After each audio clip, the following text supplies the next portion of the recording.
തിരുവനന്തപുരം കോളിളക്കം സൃഷ്ടിച്ച ബലാത്സംഗ കൊലപാതക കേസിലെ കുറ്റവാളി ഗോവിന്ദച്ചാമി ജയിൽ ചാടി. ജീവപര്യന്തം തടവ് ശിക്ഷ അനുഭവിക്കുകയായിരുന്ന ഇയാൾ കണ്ണൂർ സെൻട്രൽ ജയിലിൽ നിന്നാണ് തടവ് ചാടിയത്. ഗോവിന്ദച്ചാമിക്കായി പോലീസ് പ്രദേശത്ത് വ്യാപക തിരച്ചിൽ ഊർജിതമാക്കിയിട്ടുണ്ട്. ഇന്ന് പുലർച്ചെയാണ് ജയിൽ ചാടിയതെന്നാണ് നിഗമനം. 10ാം ബ്ലോക്കിലാണ് ഇയാൾ കഴിഞ്ഞിരുന്നത്. ഇന്ന് രാവിലെ പരിശോധനയ്ക്കെത്തിയപ്പോഴാണ് ഗോവിന്ദച്ചാമിയെ സെല്ലിൽ കാണാതായത്.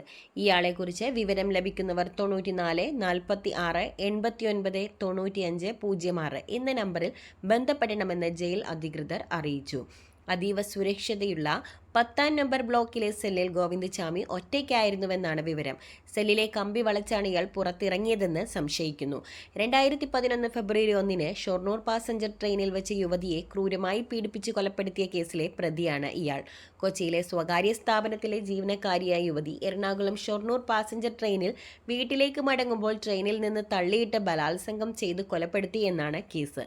തൃശൂർ അതിവേഗ കോടതിയും കേരള ഹൈക്കോടതിയും ഇയാൾക്ക് വധശിക്ഷ വിധിച്ചിരുന്നുവെങ്കിലും സുപ്രീം കോടതി ജീവപര്യന്തമായി കുറയ്ക്കുകയായിരുന്നു. 2016 ഗോവിന്ദച്ചാമിയുടെ വധശിക്ഷ സുപ്രീം കോടതി റദ്ദാക്കിയത്. കൊലപാതകം സംശയാതീതമായി തെളിയിക്കാനായില്ലെന്ന് നിരീക്ഷിച്ചാണ് സുപ്രീം കോടതി ഹൈക്കോടതിയുടെ വധശിക്ഷാ വിധി റദ്ദാക്കിയത്. അതേസമയം ബലാത്സംഗം നടന്നതായി ബോധ്യപ്പെട്ടിട്ടുണ്ടെന്നും ഇതിന് ഹൈക്കോടതി നൽകിയ ജീവപര്യന്തം ശിക്ഷയും മറ്റു വകുപ്പുകൾ പ്രകാരം നൽകിയ ശിക്ഷകളും നിലനിൽക്കുമെന്നും കോടതി വിധിന്യായത്തിൽ വ്യക്തമാക്കിയിരുന്നു. ട്രെയിനിൽ നിന്ന് വീണപ്പോൾ തലയിലേറ്റ ക്ഷതമാണ് മരണകാരണമായത്. എന്നാൽ ട്രെയിനിൽ നിന്ന് പെൺകുട്ടി സ്വയം ചാടിയതാണോ ഗോവിന്ദച്ചാമി തള്ളിയിട്ടതാണോ എന്ന കാര്യത്തിൽ സംശയമുണ്ടെന്ന് കോടതി പറഞ്ഞു. ഈ സാഹചര്യത്തിൽ സംശയത്തിന്റെ ആനുകൂല്യം നൽകി കൊലപാതക കുറ്റവും അതിന് നൽകിയ വധശിക്ഷയും കോടതി ഒഴിവാക്കുകയായിരുന്നു.